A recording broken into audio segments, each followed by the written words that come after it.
네, 안녕하십니까. 땅사고TV의 임동성입니다. 뉴스 신문에 나온 거고요.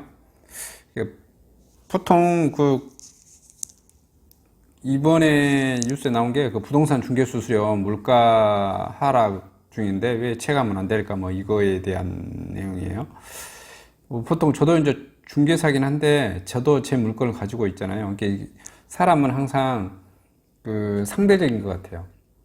내가 내 물건 할 때는 나가 중개사이지만 중개수수료 주는 게 아깝다라는 생각이 들고, 내가 공인중개사 하면서 받는 수수료는 또 너무 적다라고 생각을 하는 거죠.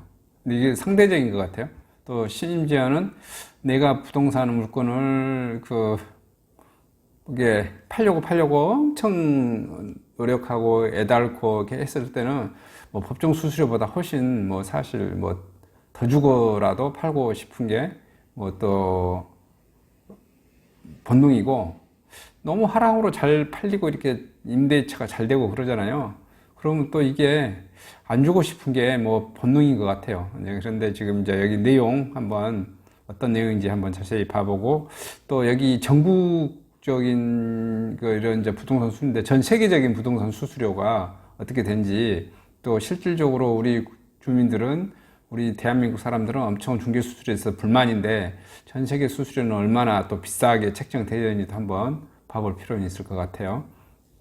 집값 상승에 부담 커지고 서비스 질도 불만 폭주, 중개업계 A국 대비 가도 안에 규제 지나치다, 이렇게 말하고 있고요. 앉아서 돈 버는데 수천만 원, 소비자 부글부글 이렇게 하고 있네요.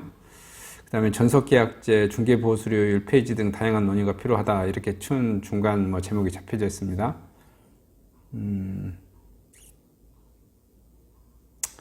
그 다음에 부동산 중개수수료, 소비자 물가 추이 이렇게 되어져 있는데요. 2016년에는 물가 추이가 100을 넘었네요. 102, 103 이렇게 되어져 있고, 19년에는 지금 현재 물가 추이나 중개 수수료가 98, 99 이렇게 좀 떨어졌네요.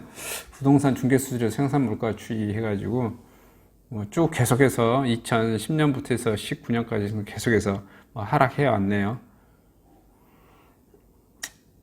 하락해 왔는데 2010년에는 106.67에서 2014년까지 한 106.95 쭉 하다가 2019년에 100, 2016년에 97.31, 2017년에 90.60, 2019년에 96.49 이렇게 부동산 중개 수수료가 생산자 물가 지수 추이 이렇게 비교하면 이렇게 하락해 왔네요. 근데 이게 사람들은 이제 대부분 부동산 중개 수수료에 대해서 불만이 폭주하고 있다. 근데 그 폭주한 이유는 당연하다고 그럴까요? 이제 소비자 입장에서는 우리가 수수료 유리에 정해져 있기 때문에 아파트가 3억 하던 게 5억 하면, 수수료가 이제 엄청 올라가죠. 그에 대한 이제 한 거 없는 것 같은데, 중개사들 앉아서 그냥 계약산장 써주고 한 것 같은데, 이렇게 대한 불만이 많이 있겠죠. 그래서 9일 통계청에 매월 조사하는 소비자 물가지수 부동산 중개 수수료 품목 성질별 지수는 올해 9월 현재 기준 98.68로 기준 연도 2015년 기준치 101.3이 밑돌았고요. 관련 통계 최초 작성 시기 2010년 101.94보다 3.26 낮은 수치고요. 서울의 경우는 2010년 102.87에서 올해 98.8 이렇게 쭉쭉 떨어졌네요.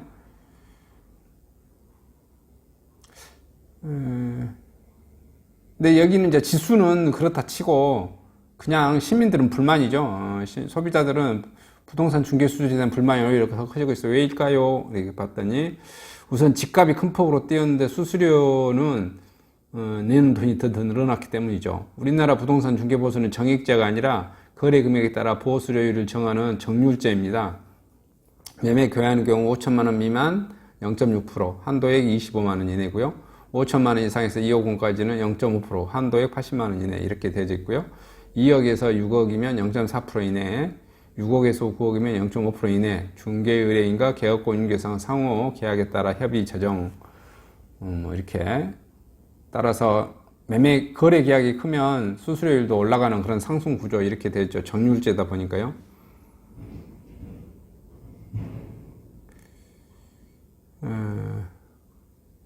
근데 이제 소비자는 앉아서 돈 벌면서, 근데 공인중개사는 과도하지 않아. 이렇게 뭐. 근데 국민청원글에 올라온 걸 불만 호소한 걸 이제 눈에 띕니다. 한 청원자는 만약 10억 원짜리 주택을 매매할 경우 중개수수료가 최대 900만 원 내야 하고 중개업자가 일반 가시자라면 부가세 10%까지 내서 1000만 원에 육박하는 금액의 중개수수료를 지불하게 됩니다. 한 건의 계례에서 보통 매도자와 매수자 간에 각각 수수료를 지불하므로 2천만 원 수수료가 지불되는 구조라며 불만을 토로했어요. 다른 청원자도 계약서 써주고 1000만 원 받는 이런 구조는 온당치 않다면서 부동산 거래에 문제가 생겼을 때 전적으로 책임지지도 않으니 지금 구조는 문제가 있다고 주장하고 있어요. 이에 대해 중개업계에서는 외국과 비교해 과도한 수수료를 받고 있는 것이 아니라고 반박합니다. 우리나라 보수료율이 외국에 비해 높은 편은 아니라는 입장입니다. 국토연구원이 지난 2014년 실시한 부동산 중개보수 체계 등의 개선 방안 연구에 따르면 북미, 미국, 캐나다, 유럽, 영국, 프랑스, 독일, 일본은 세금 포함해 중개수수료율이 2%에서 10%, 우리나라는 뭐 0.5%니까 뭐 몇 배죠? 2%, 최하 2%에도 4배고 0.5%는 20배네요. 20배가 많고 있고, 매도인에게는 수수료를 요구하는 국가들은 미국, 캐나다, 영국이고요. 미국은 3.5%에서 6%, 캐나다는 3%에서 7%, 영국은 2%에서 3.5%, 프랑스와 독일은 매도 매수인 쌍방에서 받는데 프랑스는 3%에서 10%, 독일은 3%에서 6% 수준이고요. 우리와 제도가 유사한 일본도 소비세를 제외한 게 3%에서 6만 원을 매도 매수인 쌍방에 요구합니다. 반면 홍콩은 매도인과 매수인 쌍방이 1%에서 2%, 대만은 매수인이 1%에서 2%, 매도인이 3%에서 4%, 말레이시아는 매도인이 2%에서 2.7%, 싱가포르는 매수인이 1%, 매도인이 2.0%, 중개보수를 각각 부담하는 것으로 되어 있고요. 우리나라 중개보수율 자체는 주요 국가 대비 뭐 낮은 편이죠. 최하로 뭐 낮은 편이네요. 거래사고 발생 시 중개업소 책임을 져야한다는 점도 감안해야 한다고 주장합니다. 한국공인중개사협회는 개업공인중개사 손해배상을 보장하기 위해 손해배상 책임 공개사업을 운영하고 있는 중입니다. 하지만 손해배상 책임을 보장하기 위한 보장 설정 금액이 개인 기준으로 1, 2억 원에 불과해 서울 웬만한 아파트값이 10억 원을 호가하는 상황에서 이 같은 공제 금액만으로는 한계가 있고 중개사들도 부담이 커질 수밖에 없다는 것입니다. 이와 함께 현행 부동산 중개보수 체계가 20년 이상 낡은 제도라는 점에서 문제가 주장되고 있고요. 달라진 현실을 반영하지 못하고 있다는 것이다. 기준금리가 2008년에 5.25%에서 올해 7월 1.50%, 최근 10년간 3분의 1 수준으로 떨어지면서 저금리 상황이 지속되는 반면 보수 구조는 그대로 유지되는 게 오히려 손해라고 주장합니다. 오히려 중개업자들은 대부분 자영업자인데 과도한 규제의 대상이 되고 있다고 반발하면서 특히 보수 요율 고시제도는 2억 원 이상 주택을 거래할 때 집값이 비쌀수록 수수료율이 올라가는 구조를 지니고 있어 사실상 시민들보다 중산층 이상일수록 중개수수료를 더 많이 내는 구조에서 크게 문제가 되지 않는다는 입장입니다. 서비스는 만족 못하는데 상환요율 조고 소비자는 부글부글. 하지만 소비자들은 납득하지 못하고 있습니다. 무엇보다도 중개 현장에서 무조건 상환요율을 적용하는 방식에 대한 논란이 있고요. 현행 보수료율 체계는 상한선을 결정해 놓은 데 불과하지만 상당수가 고가주택을 제외하면 최대폭을 우선 요구하는 중개업자가 많기 때문입니다. 특히 공동주택가 늘면서 이런 사례가 증가하고 있습니다. 과거에는 공인중개사 한 명이 수수료를 가져왔다면 최근 들어서는 공인중개사들이 매도자와 매수자 수수료를 각자 받는 일이 늘었습니다. 또 계약 전에 수수료 업무 협의가 없기 때문에 중개사가 나중에 수수료를 높게 불러 생기는 분쟁도 생기겠고요. 결과적으로 서비스는 질의 만족을 낮춰주는 원인입니다. 더구나 우리나라 중개보수율은 외국에 비해 수준인 것은 사실이지만 우리나라는 중개보수료율을 외국에 비해 낮은 수준인 것은 사실이지만 실제 외국인 만큼 서비스를 소비자에게 제공하는지 또 다른 문제라 우리나라 경우 중개사가 단순 중개, 알선 서비스만 제공하기 때문이다. 반면 외국은 금융지원, 세무상담, 보험 알선, 종합적인 서비스를 제공하고 하자 정보와 지배 상태들을 정확히 전달할 의무가 있고 책임도 뒤따르고 우리 중개서비스 목적의 범위와 아예 달리 외국의 사례를 견주어 볼 것은 잘못됐다는 것이다. 중개사고 발생 시 공인중개사 책임이 제한적이라는 점도 불만이 크다. 현행법상 중개사의 고유과실이 있는 경우에만 손해배상 책임이 발생하기 때문입니다. 전세보증금의 경우 보증보험 가입이 늘면서 중개사무소 손해배상 책임 공제가 큰 의미가 없다는 인식이 커지고 있고요. 전속계약제, 중개보수료 폐지 등 사회적 책임도 논의가 필요하다. 소비자들의 불만이 커지면서 다양한 해법이 제시되고 있다. 하지만 추가적인 사회적 논의가 필요하다. 전속계약제를 도입해 서비스 품질을 높이자는 주장이 가장 대표적입니다. 전속 공인중개사를 지정하면서 전문성 높은 서비스를 받을 수 있는 소비자들의 불만 제기도 줄여야 될 것이다. 하지만 현행 중개보수의 구조상 쉽지 않을 가능성이 높다는 지적입니다. 업계 관계자는 현재 중개업계는 수익 감소 영향을 매도 매수 집주인은 세입자 수수료를 독식하기 위해 공동중개를 꺼리는 경향이 크다면서 매물을 내부에 공개하지 않기 때문에 속도가 늦을 수밖에 없다. 특히 매매가가 급등락이나 역전세 등 시장 상황에 따라 오히려 효용성이 떨어질 것이라고 말했습니다. 중개보수료 자체를 폐지하자는 주장도 있습니다. 최근 이성복 자본시장연구원 금융산업시연구원이 발표한 부동산 중개보수 규제에 관한 연구에서 이 이유는 현행 부동산 중개보수 규제가 시장 규정의 결과와 비교할 때 적정하지 못할 뿐만 아니라 규제 목적에도 부합하지 못하다고 부동산 중개보수 규제를 폐지한다고 주장했습니다. 중개보수료 제도는 중개인의 가격이나 서비스에 대해 경쟁할 유인을 갖지 못하게 만드는 요인으로 작용한다는 것이 그 주장입니다. 규제가 오히려 수수료의 하방 경직성을 높이고 있다는 역설입니다. 이 연구원은 중개보수료 상한이 고정되어 있는 현행 규제가 부동산 가격 상승을 시의적절하게 반영하지 못하면 부동산 거래자 중개보수 부담을 가중하고 있습니다. 현행 규제와 같이 부동산 중개보수 상한을 직접 규제하기 때문에 규제하기보다는 부동산 중개보수 일부를 복지 정책의 일환으로 보존해주는 방식이 더 바람직한 것으로 판단됐다고 밝혔고요. 제가 참고로 여기에는 지금 이 신문 기사에서는 나오지는 않았지만 대한민국에서 어떤 보수를 정해놓고 이렇게 형사처벌하는 것은 공인중개사법에만 있습니다. 제가 알기로는 이제 변호사, 공인노무사, 법무사, 감정평가사, 그 다음에 뭐 세무사, 그 다음에 공인 있죠?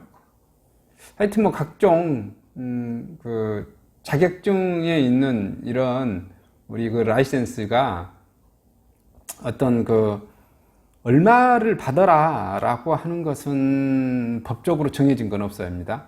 근데 공인중개사인 중개수수료만 얼마 이상 받으면 형사처벌한다라는 명문의 규정이 있고요. 또 그걸 또 강하게 좀 처벌하고 있죠. 다른 그 자격증 제도는 여기 그 수수료를 그 협회에서 자율적으로 정하고 또 그 수수료 정도 선에서 이제 받고 또 이제 소비자와 이렇게 협의를 하죠. 세무사도 그렇게 협의를 하고 노무사도 그렇게 협의를 하고 간평사도 뭐 그렇게 다 협의를 합니다. 얼마 이상은 이제 뭐 줬으면 좋겠다 뭐 이렇게 많이들 하죠. 특히 그 계약을 할 때 그 라이센스를 가지고 있으신 분들이 그 라이센스가 실력이 좋으신 분들은 금액을 좀 못 깎죠. 하지만 좀 이제 실력이 뭐라고 할까요? 평범하면은 많이 깎이게 되죠. 보통 그러시더라고요. 이 세무사가 엄청 유능해. 그러면 보통 법인들도 이 세무사가 어느 정도 줬으면 좋겠다 하면 대부분 받아들이거든요. 근데 뭐 이제 개업한 지 얼마 안 됐거나 개업한 지 경력이 한 2, 3년 됐거나 그러면 이건 너무 비싼데요? 이렇게 싸게 지금 깎자 그러면 깎여지고 뭐 법무사도 이렇게 깎여지고 간평사도 깎여지고 다 깎여집니다. 이제 변호사 시장도 마찬가지잖아요. 이게 판검사로 나오고 뭐 이렇게 지금 그 정관이고 이렇게 좀 빵빵한 사람 같으면 얼마 이상은 줬으면 변호사가 먼저 이렇게 말을 하지만 일반 변호사들은 어떻게 돼요? 대부분 시장에서 변호사비가 너무 비싼데 좀 깎아주면 안 돼요? 그럼 대체적으로 다 깎여요. 그렇죠? 공인중개사도 많이 이제 뭐 그렇게 서로 협의하게 되는데 다만 이 법적으로 이렇게 이제 소비자들은 불만이긴 한데 또 중개사들은 중개사 나름대로 또 뭐 불만이 있고 뭐 그런 거죠. 근데 어떻게 될지는 뭐 모르죠. 근데 이런 뉴스는 항상 이렇게 레파토리처럼 나오는 것 같아요. 각자의 입장에서 뭐 틀리는 것 같고요. 뭐 이런 것 정도만 있다. 그리고 어찌됐든 이제 서비스의 또 뭐 질이 달라질 수 있다 이렇게 말하는데 하여튼 외국에 비하면 한국의 공인중개사 수수료가 뭐 대폭 낮다.